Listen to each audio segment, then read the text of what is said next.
Alina Nurfitria. My name is Samira Arfia Mumpuni. My name is Sabita Rizkila Anwar. My name is Alicia Natasha Raston. And my name is Tama Benita.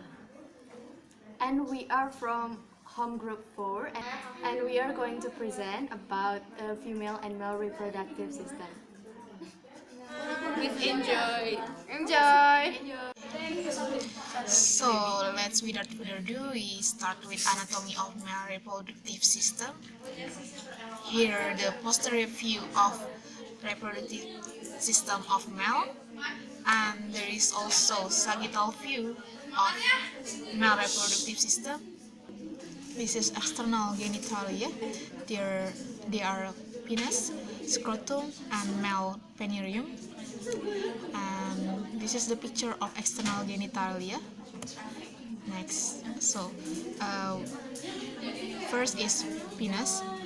It is a tubular organ containing the end portion of the urethra. The function is to penetrate the vagina so the sperm can enter the female reproductive tract. Penis has three main regions, which are the root, the body or shaft, and the glans penis. Next is in a non-circumcised man, the glans penis usually covered by a fold of skin called the prepuce. The inner part of the penis consisted of blood vessels, nerves, and erectile bodies and urethra. The erectile bodies consisted of corpus spongiosum, and this is surround the penile urethra, and then also consists of corpora cavernosa that surround a central artery or deep artery of the venous. Okay, next, scrotum. The scrotum is a sac that contains pair of oval testes.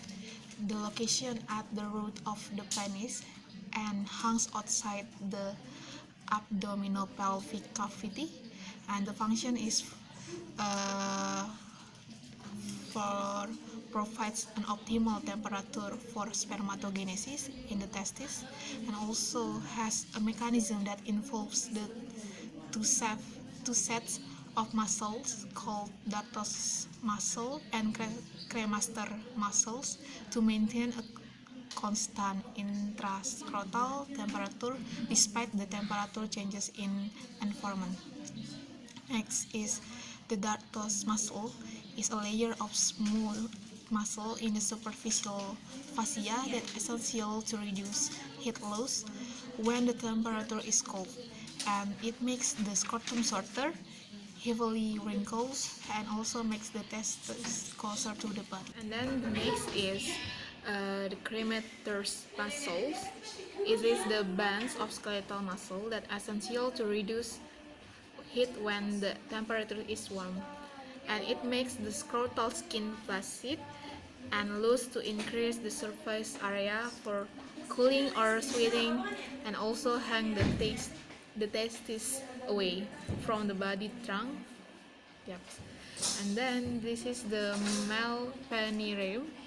The male perineum role in the male reproductive system are to suspend the scrotum and contains the root of the penis and the anus.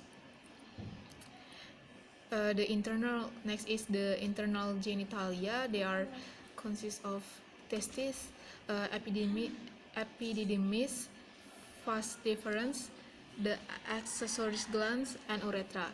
For the accessories glands, they are consist of seminal vesicle, prostate glands, bulbourethral glands, are also called Copper glands. And this is the picture of testis and epididymis. For the testis, the location is inside the scrotum at the root of the penis. The function is to place for the spermatogenesis or sperm production, and it is responsible for the creation of testosterone, the major male hormone. The function of testosterone are stimulate maturation of sex organs, development of secondary sexual characteristics such as hair growth, muscle growth, and deepening of the voice, and maintenance of libido. Next is epididymis.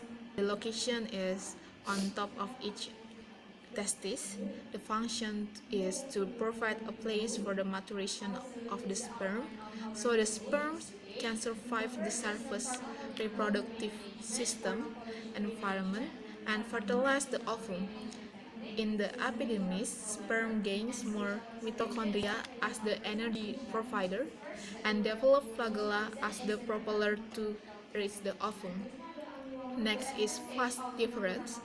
The vas deferens and blood vessels that serve the testis run within a bundle that called spermatic cord.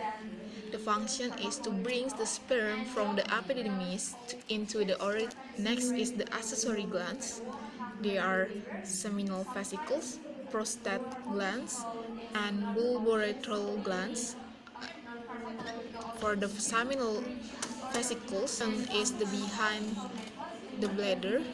The function is to producing 90% of semen fluid and also producing alkaline to neutralize acidic environments of male urethra and female's vagina, and producing fructosa, so the mitochondria have sugar that can be used to produce ATP or energy.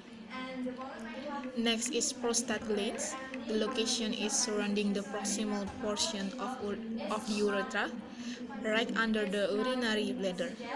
So the functions are produce prostatic fluid to 20 to 30% of semen fluid, which characterized as slightly acidic solution and also contains seminal plasmin that has antibiotic properties to prevent urinary tract infection in males.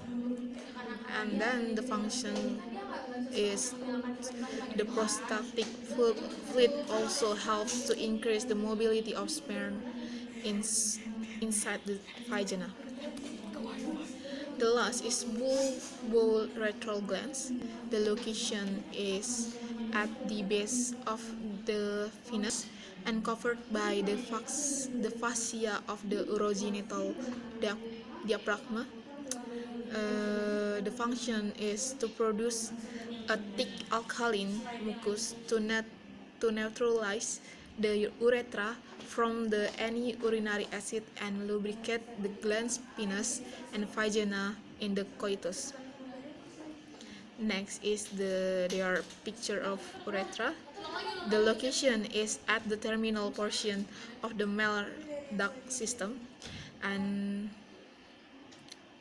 their protastic region that's surrounded by the prostate and membranous regions in the urogenital diaphragm, and spongy regions that run through the penis and opens to the outside at the external urethra orifice. The function is in the male reproductive system, urethra is a passage for sperm to get to the outside of the body. So the next is spermatogenesis. Spermatogenesis is the process of sperm cell development. It divided into three phases, that is spermatocytogenesis, meiosis, and spermiogenesis. It begins the process by multiplying in the process of cell duplication known as mitosis. At first, spermatogenin divided into two daughter cells, that is type A.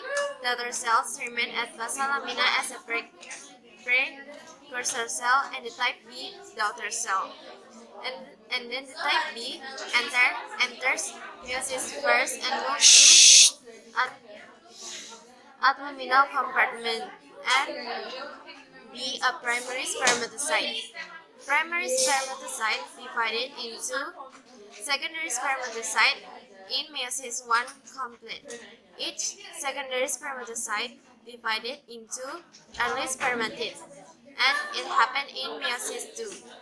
The early spermatids, there is 4, and each early spermatids be OLED spermatids, and the last is spermatozoa.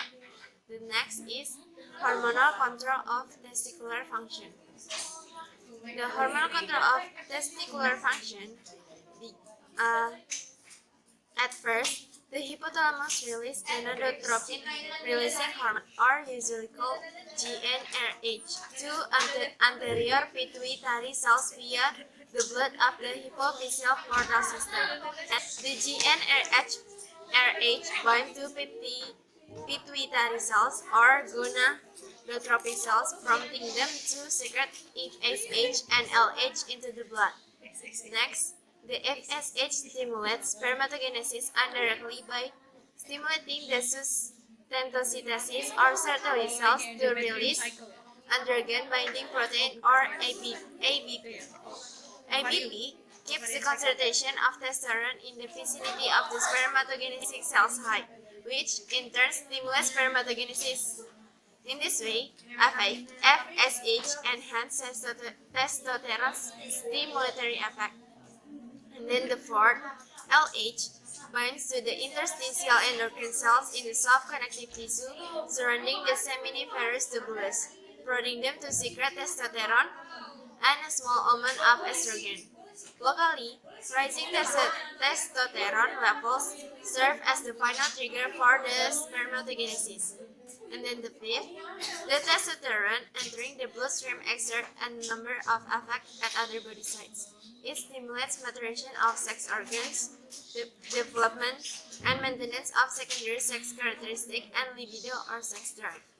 And then the sixth is rising levels of testosterone feedback to inhibit hypothalamic release of GnRH and act directly on the anterior pituitary to inhibit gonadotropin release. And then the last, inhibin, a protein hormone produced by the sustentosynthesis or Sertoli cells, serve as a barometer of the normalcy of spermatogenesis. When the sperm count is high, more inhibin is released, inhibiting anterior pituitary release of FSH and a hypothalamic release of GnRH. When the sperm count falls below 20 million per milliliter, inhibin secretion declines gradually. And then the next is male sexual response. There is 3 steps, that is penile erection, lubrication, and ejaculation. The penile erection, before I explain the penile erection is enlargement and stiffening of the penis when a man is sexually aroused, which allow it to penetrate the female vagina. The erection is caused by sexual excitement that triggers a parasympathetic reflex that promotes a release of nitric oxide or NO locally. NO activates the enzyme guanylyl cyclase that increases formation of cyclic guanosine monophosphate or GMP. And then the cyclic GMP relaxes the arteries of the penis and the smooth muscle fibers in the erectile tissue of the corpora cavernosa and corpus spongiosum in the shape of the penis. As the vascular smooth muscle relaxes, blood flow into the penis increases. The increase of blood flow causing the release of NO from the vascular endothelial cells and further vasodilation. The erectile tissue of the penis dilated when arterial blood flows rapidly into them while the venous outflow is partially occurred. Also, the erectile bodies, especially the 2 corpora cavernosa, are surrounded by strong fibrous coats. Therefore, high pressure within the sinusoids causes ballooning of the erectile tissue to such an extent that the penis becomes hard and elongated. And then the next phase is lubrication. The parasympathetic impulse during sexual stimulation besides promoting erection also cause the urethral glands and the bulboretal glands to secrete mucus. This mucus flow through the urethra during intercourse to aid in the lubrication during coitus. The satisfactory lubrication minimizes grating, painful sensation that inhibit rather than excite sexual sensation. However, most of the lubrication of coitus is provided by the female sexual organs rather than by the male organs. And then the next is ejaculation. Ejaculation is the propulsion of semen from the male duct system into the vagina. Emission and ejaculation are the climax of the male sexual acts. When the sexual stimulus becomes extremely intense, the reflex centers of the spinal cord begin to emit sympathetic and pass to the genital organ through the hypogastric and pelvic sympathetic nerve plexus to initiate emission. The precursor of ejaculation, emission begins with the contraction of the vas deferens and the ampulla that cause the expulsion of sperm into the uterine urethra. Then, contraction of the muscular coat of the prostate gland and seminal vesicle expel prostatic and seminal fluid into the urethra, pushing the sperm forward. All these fluids mix in the internal urethra with mucus that already secreted by the bulboretal gland to form the semen. And then, the ejaculation is the contraction of the prostate gland and seminal vesicle expel prostatic and seminal fluid into the urethra, pushing the sperm forward. Mucus secreted by the bulboretal glands and all this fluid mixed in the internal urethra. The ejaculation, the non-sexual excitement disappears almost entirely within 1 to 2 minutes and erection ceases, a process called resolution. This is the sagittal view of female reproductive system, and this is the posterior view of female reproductive system. And female reproductive system is divided by 4: ovaries, uterine tubes, uterus, and vagina. The first one is ovaries. Ovaries size, length around 4 centimeters, and the diameter is around 2 centimeters, and the thickness is 1.5 centimeters. And the location of the ovaries is in the each side of uterus below the fallopian tubes. The function of the ovaries is to produce gonads and to secrete female sex hormones, including progesterone, estrogens, inhibin, and relaxing hormone. The second one is uterine tubes. The size of the uterine tubes is 10 centimeters long, and then the location of uterine tubes arise from each upper corner of the uterine body and extend until the outward and backward until each opens at its distal end next to an ovary. The function of uterine tubes are to convey the ovum from the ovaries to the uterus, and then to provide a place for fertilization of the ovum by sperm. Uterus. The size of the uterus is 7.5 centimeters length, and then 5 centimeters wide and 2.5 centimeters thick.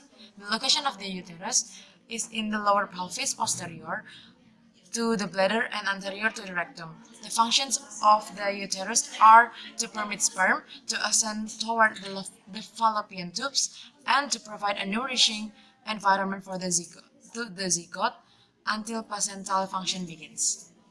Next, the last is the vagina. The vagina's size approximately to 10 centimeters, and the location extends from the exterior of the body to the uterine cervix. The functions of the vagina are to provide lubrication to facilitate intercourse, to stimulate the penis during the intercourse, to act as a receptacle for semen, to transport tissue and blood during menses to the outside, and last as the lower portion of the birth canal during childbirth. The next is about the anatomy of the external female reproductive system. This is the anatomy of the external female reproductive system. The first one is the vulva. Vulva is an outward appearance of the female reproductive organs that starts from the mons pubis to the edge of the perineum. The vulva consists of mons pubis, labia majora, labia minora, clitoris, hymen, vestibulum, orificium, urethra, externum, and glands in the vaginal wall. Mons pubis is a cushion consisting of fatty tissue covered by skin that is located above the symphysis pubis. In this area, after puberty, will be overgrown with hair. And then the labia majora are two large rounded folds formed from fatty tissue covered by skin that meet in the front of the mons pubis. As the two labia majora move back toward the anus, both labia become flatter and head to the front of the corpus perinealis. The inner surface of the labia majora is smooth and contains many sweat glands and oil glands, while the outer surface after puberty will be covered by hair. And then labia minora. Labia minora are two folds of skin that are smaller, located on the inside of the labia majora. These two labia majora are smooth and not covered by hair, but contain of a number of pseudovaria glands and sebaceous glands. The area covered by both labia minora is called the vestibulum. The upper fold of the labia minora surrounds the clitoris. The clitoris is a small, very sensitive erectile structure that is surrounded by a labia minora. The clitoris is a structure that can be compared to the penis in man, but it consists mostly of erectile tissue, has many nerve endings, and is very sensitive to touch, pressure, and temperature. The clitoris is the organ that most sensitive to stimulation. Next is the vestibulum. The vestibule is bounded by the labia minora from the upper part of the clitoris and the lower part of the meeting of the two labia minora. To examine the vestibulum, the two labia minora folds must be opened for the vestibulum to appear. Hymen is a fold of membrane tissue that partially covers the introitus and its function is still unknown. Hymen usually remain intact until the first intercourse. Bartholini's gland is located on both sides of the vaginal ostium and serves to secrete mucus, which empties out of the hymen so as to keep the external genital condition moist. The next matter is the ovarian cycle. Ovarian cycle is the cycle that happens inside the ovaries. The ovarian cycle conducts the preparation of endocrine tissues and release of eggs. These cycles occur currently and are coordinated over a 22 until 32 day cycle, with an average length of 28 days. It's based on Khan Academic Medicine's 2014. Next, ovarian cycle begins with follicular phase. In this follicular phase, the follicle operates in the first half of the cycle to produce a mature egg ready for ovulation at mid-cycle. And in this phase, the rising levels of FSH and LH occurs. FSH, or follicle stimulating hormone, is hormone that stimulates egg maturation and the formation of the estrogen. And then LH, or luteinizing hormone, is hormone that stimulates the ovulation. Next is the stage of ovarian cycle. Based on Sherwood 2016, there are 3 stages. First is follicular phase. It occurs in day 1 until day 10. FSH and LH are increasing. These hormones stimulate the development of follicle, around 10 until 20, but only the best or one follicle that can be matured.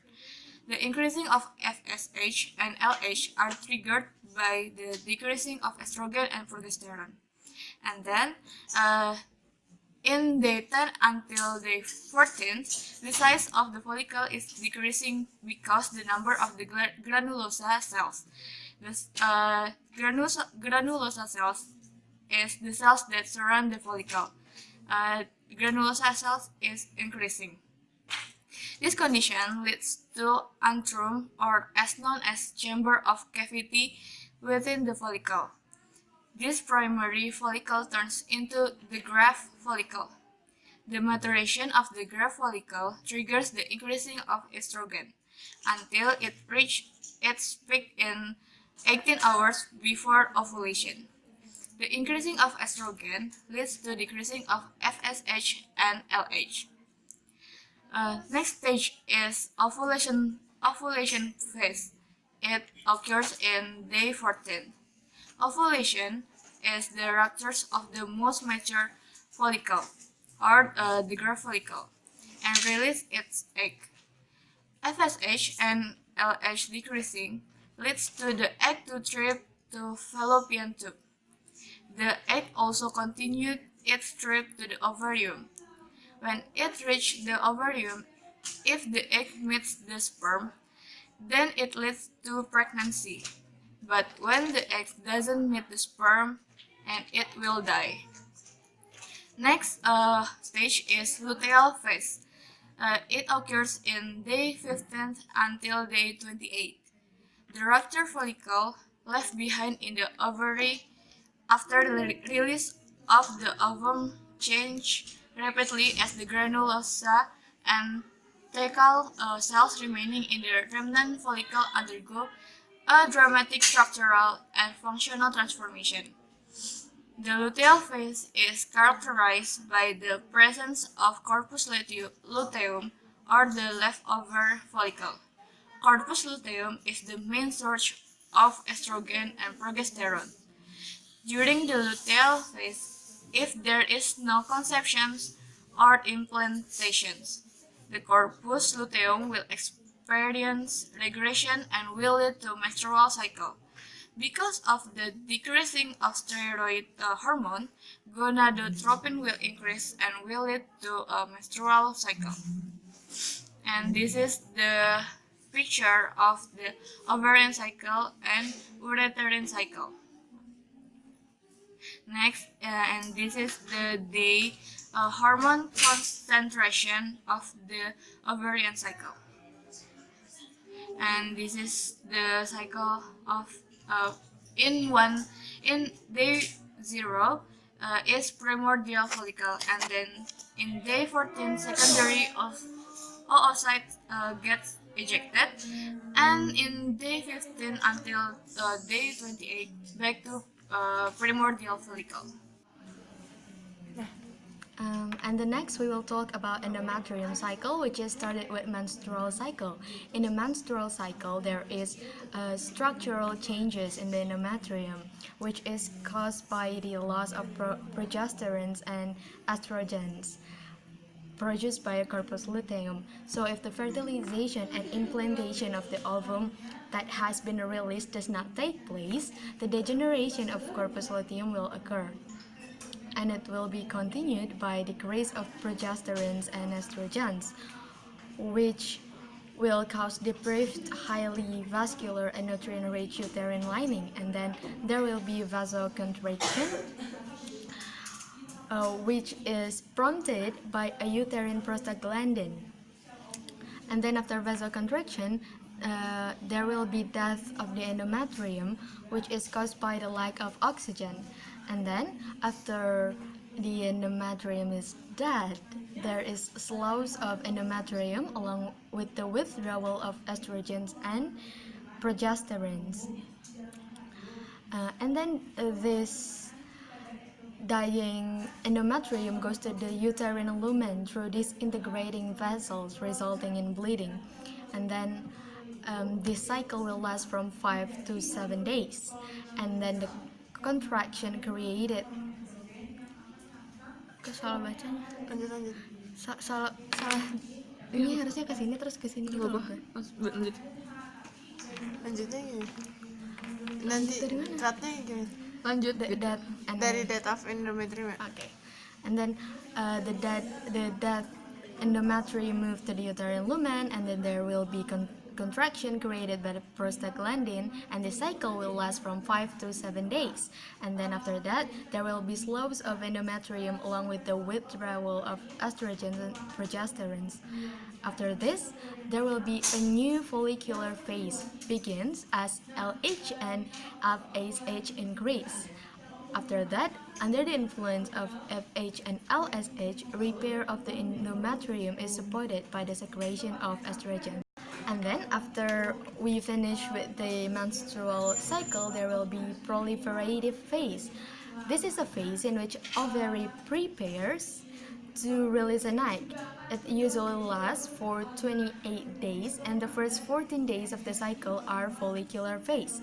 So, after the menstrual cycle, there is still 1 millimeter layer of endometrium that remains as an influence from estrogens that are produced by the newly recreated antral follicles.